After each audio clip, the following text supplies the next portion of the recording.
కడప జిల్లా ఇడుపులపాయలో దివంగత మహానేత వైఎస్ రాజశేఖర రెడ్డి ఘాట్లో జయంతి వేడుకలు ఘనంగా నిర్వహించారు.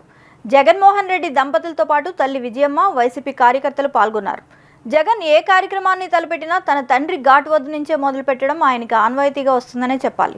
అయితే ముందుగా జగన్మోహన్ రెడ్డి గురించి మరిన్ని వివరాలు తెలుసుకుందాం. జగన్మోహన్ రెడ్డి ఆంధ్రప్రదేశ్లోని కడప జిల్లా జమ్మలమడుగులో క్రిస్టియన్ రెడ్డి కుటుంబంలో జన్మించారు. ఆయన తల్లిదండ్రులు వైఎస్ రాజశేఖర రెడ్డి, వైఎస్ విజయమ్మ. ఆయనకు వైఎస్ షర్మిల అనే చెల్లెలు కూడా ఉన్నారు. ఆమె రాజకీయాల్లో కూడా ఉన్నారు. హైదరాబాద్ పబ్లిక్ స్కూల్లో చదువుకునే రోజుల్లో టాలీవుడ్ నటుడు సుమంత్ కుమార్ యార్లగడ్డతో సన్నిహితంగా మెలిగారు. 12వ తరగతి పూర్తి చేసిన తర్వాత హైదరాబాద్లోని రామ్కోటిలోని ప్రగతి మహావిద్యాలయ డిగ్రీ మరియు పీజీ కళాశాలలో బ్యాచిలర్ ఆఫ్ కామర్స్ డిగ్రీని అభ్యసించారు.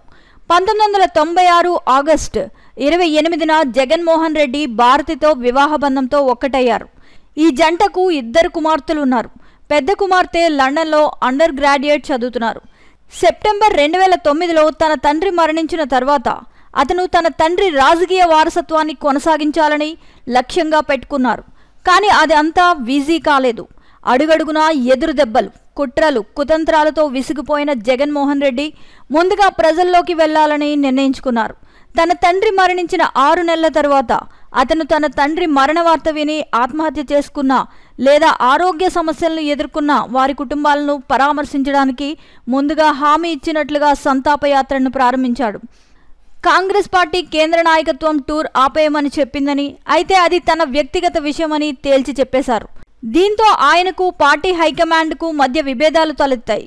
డిసెంబర్ 7, 2010న పులివెందుల నుంచి 45 రోజుల్లో కొత్త రాజకీయ పార్టీని స్థాపించాలనుకున్నట్లు ప్రకటించారు. మార్చి 2011లో తూర్పుగోదావరి జిల్లా జగ్గంపేటలో వైఎస్ఆర్ కాంగ్రెస్ పార్టీ పేరుతో తన కొత్త పార్టీని ప్రారంభిస్తున్నట్లు అధికారికంగా ప్రకటించారు.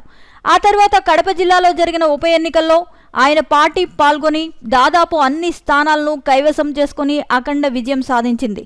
అసెంబ్లీలో ప్రతిపక్ష నాయకుడిగా మరియు వైఎస్ఆర్ కాంగ్రెస్ పార్టీ అధ్యక్షుడిగా జగన్ నవంబర్ 6, 2017న ప్రజా సంకల్ప యాత్ర లేదా పాదయాత్ర పేరుతో సుదీర్ఘ పాదయాత్రను ప్రారంభించారు.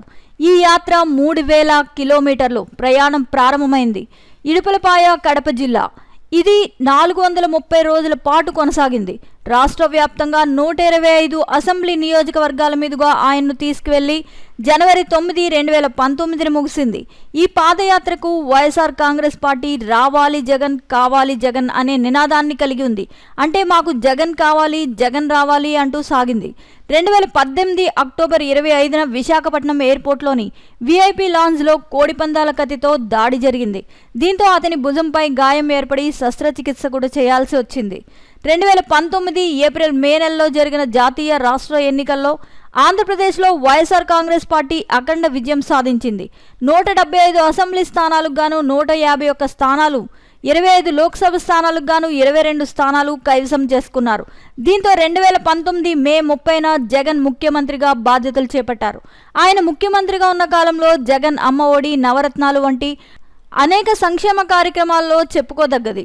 జగనన్న అమ్మ ఒడి దారిద్ర్య రేఖకు దిగువన ఉన్న తల్లులు లేదా సంరక్షకులకు వారి పిల్లలను చదివించడానికి ఆర్థిక సహాయం అందజేస్తుంది. నవరత్నాలలో రైతులు, మహిళలు, వైద్యం, విద్య మరియు ప్రత్యేక వర్గాల వ్యక్తులకు ప్రయోజనం చేకూర్చే 9 సంక్షేమ పథకాలు ఉన్నాయి.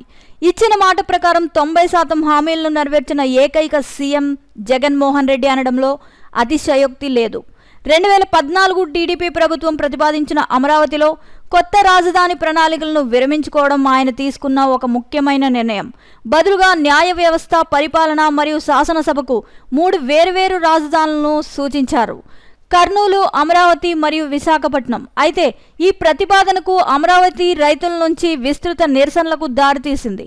మార్చి 2022లో ఆంధ్రప్రదేశ్ హైకోర్టు అమరావతి అభివృద్ధిని ప్రభుత్వం కొనసాగించాలని తీర్పునిచ్చింది మరియు రాజధానిని తరలించడానికి లేదా విభజించడానికి చట్టం చేసే అధికారం ప్రభుత్వానికి లేదని పేర్కొంది. ఇవన్నీ మొన్న జరిగిన ఎన్నికల్లో వైసీపీ ఘోర పరాజయాన్ని మూటగట్టుకుంది. అయితే జగన్ మొండోడు, ఎవరి మాట వినేవారు కాదు అంటూ ఓటమి చెందిన తర్వాత నాయకులు చెవులు కొరుక్కోవడం, మరికొందరు దిగువ స్థాయి నాయకులను పట్టించుకోకపోవడం, ఇలా ఎవరికి తోచినట్లు వారు మాట్లాడుతూ ఉన్నారు. జగన్ మాత్రం మళ్లీ వచ్చేది మన ప్రభుత్వమే, ఎవరు అధైర్యపడద్దు అంటూ భరోసా ఇస్తున్నారు.